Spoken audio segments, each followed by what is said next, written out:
Da da da da da da da da da. Da, da, da, da, da, da, da, da, da, da. Okay, 3, 2, 1, let's jam. Da da da da da da da da da da da. To celebrate the early cancellation of Netflix's Cowboy Bebop, I wanted to do a little dive into why it sucks so badly. And this is not going to be necessarily what you would think, because I always like to talk about the writing, right? I think the writing is fine. Cut to that one clip here that everyone hates and is being declared the worst writing of all time. Sounds to me like blackmail. You're damn right it is, because, Jet, you are black and you are male. No, we'll get to that. But no, Netflix's Cowboy Bebop fails purely on style. The editing, the direction, the costuming, the sets, everything that's not the writing is why this show sucks. The original Cowboy Bebop aired in the late 1990s. I didn't see it when it came out, but I did see it a long time ago. I saw it once, and I liked it. I liked the music. I thought it had a bunch of style, some neat late 90s animation. And I did not rewatch it before I watched Netflix's Cowboy Bebop. I point this out purely because as I started watching the Netflix version, I noticed a bunch of stylistic choices. And I remembered back and I thought, that's what I know Cowboy Bebop for, was its style, the cool music, like just the way it's presented itself. But I was really annoyed with it. So as soon as I finished watching just the first episode, I went back and rewatched the original first episode. And I had expectations based on the remake, because like everything is Dutch angle. The music is like really loud and it's blaring all the time, or it's too not loud enough. So I went back expecting these things to be in the original, because these are like the kind of things like that make sense. Like these are like highly stylistic things. And it's not for the most part. Yeah, there's really cool jazz music, but it's not overused. It's used an appropriate amount, like to highlight like specific areas.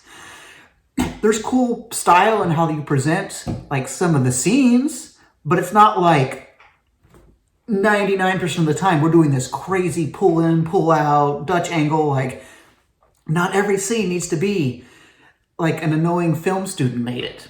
I'm gonna make a really easy comparison here. And it's not an oversimplification.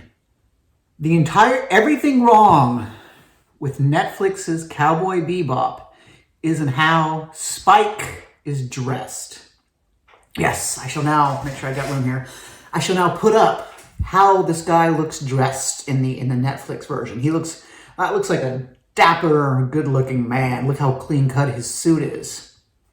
Look how much effort they put into making it look like the original, right? Right? Well, here's the thing. Here's where I put up the original. What's the difference? It's the same, right? No, it's not the same. It's, in fact, polar opposites. If you look at the original, Spike is dressed like a bum. Like he's wearing a nice suit, but it's like undone and he's like really ruffled up. His hair is unkempt. And so that goes along with the series. Like it's like grungy. It's an Old West in space. Once again, cut to the new suit. It's super clean. Yeah, it's undone, but it looks like it's tailored to be that way. In the original, the clothes were a choice to show you things about the characters. But whoever remade this, and this is why I put the title of the video, Forgery, it's someone's making these choices, trying to copy choices that were made and not understanding why the choices were made in the first part. Someone sees how his suit and says, we'll remake it. They don't understand why it looks like that. They don't understand what it should look like in live action.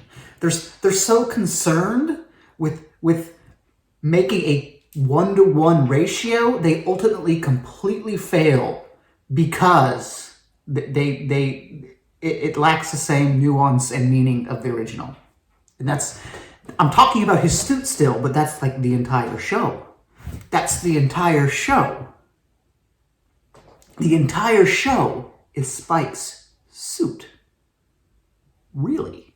And I go back to me talking about watching the original. That's kind of what they did, where they had in their mind, like, what do you remember about Cowboy Bebop? I remember it was jazzy, and it was space stuff, and there was a ton of style. So without understanding the style that was there, they went out and they said, okay, let's make 70% of the shots Dutch angle. That way, our audience is going to have neck problems watching our show. You're in your couch, and you just have to go, okay, now it's straight. Now it's straight. And I mentioned that scene earlier. That scene.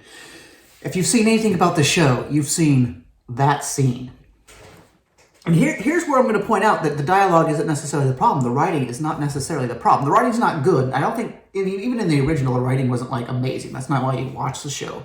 But okay, let's watch the scene so you can hate it. Ready? Here we go. Scene. Boom. Thinking less along the lines of cash, more along the lines of dinner.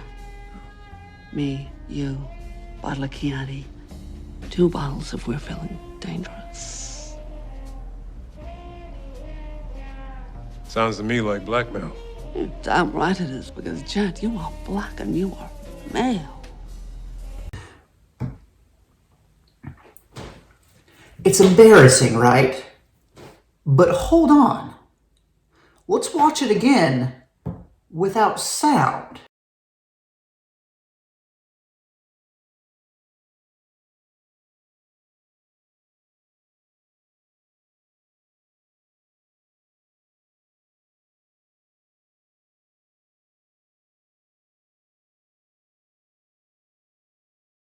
Did you see it? Did you see the way camera and lighting were used? Do you see the way the actors were presenting themselves? Do you see all of it? Without sound, this is still the worst scene ever made. Actually, it's not even true. There's a worse scene in the series, and maybe we might talk about that. But even without sound, without even knowing what happens in the scene, just how it's shot, you should hate this. It's annoying. You might really hate that dialogue, but imagine it was like really like cheesy Sam Raimi where they're not trying to be cool. Like it's supposed to be campy, right?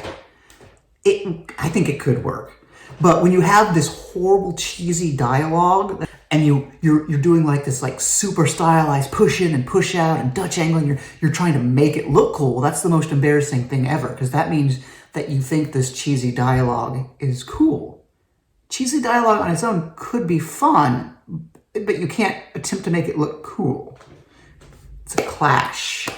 It's a clash. And there's more basic problems too.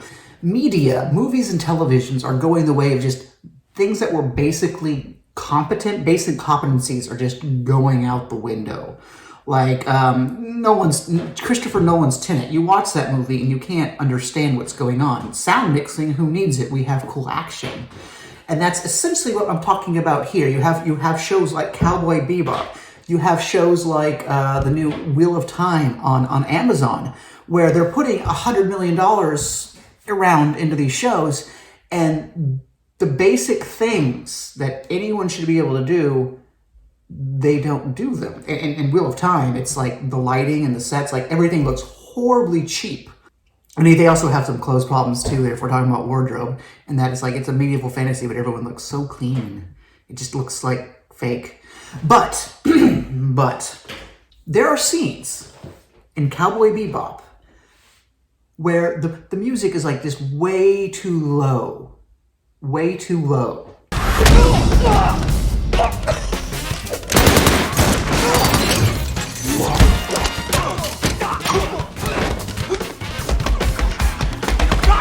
And yet, in the same episode, there's scenes where it's way too loud. I know how to standardize my sound on YouTube. It's not hard. And like I said before, just throw the jazz in there whenever you want. Just throw the jazz in there. It's not even like interesting. When you do style, you actually have to have a sense of style. You can't just look how someone else did something and trying to emulate that style without understanding it. Because then it's not actually style, it's just like a cheap knockoff that you're gonna hit the wrong notes. Da-da-da-da-da-da. In case I'm point here, like, Think of like the ensemble jazz. Here's what like a Netflix Cowboy Bebop show should have looked like. Like you have like the jazz, which is freeform jazz. It's like people just going at it and like doing like crazy stuff, doing riffs, whatever the music calls them to do, right?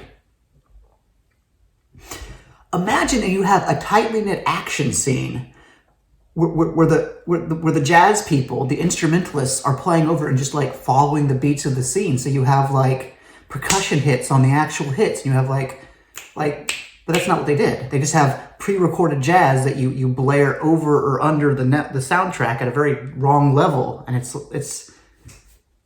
has nothing to do with the scene. Like that's the kind of style I'm talking about here. And this is where I put my money in my mouth. Like imagine that scene from the Kingsman, like the hyperkinetic style. Imagine freeform jazz at like that really tight hyperkinetic film style. Like that would be a style that would emulate and do justice to the Cowboy Bebop without, just being a horribly bland ripoff that doesn't mean anything.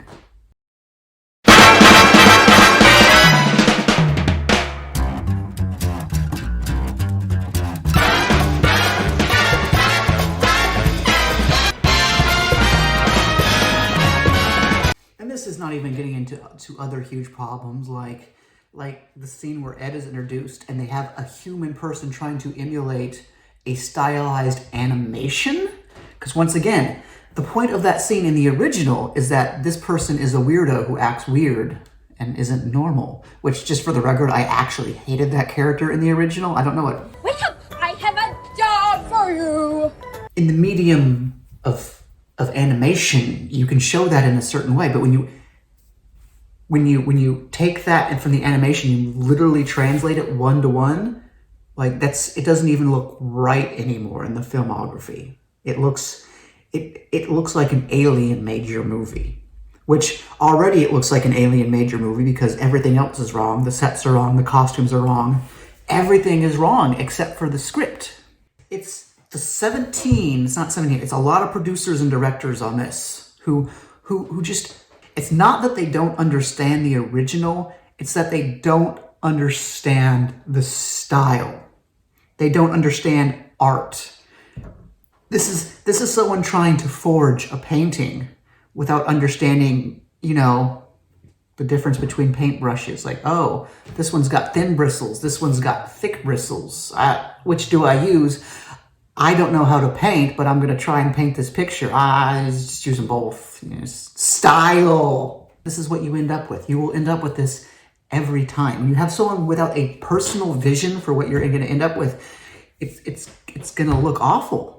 It's going to sound awful, and it's going to be awful in every way. You can't remake a Tarantino movie with someone who doesn't understand, like, pulpy, witty dialogue. 14 executive producers on the show. I thought I was joking when I said 17. It's legitimately 14. How can you have an artist when you have 14 executives? That's all it is. It's 14 elderly people saying, what looks cool on camera? Not this.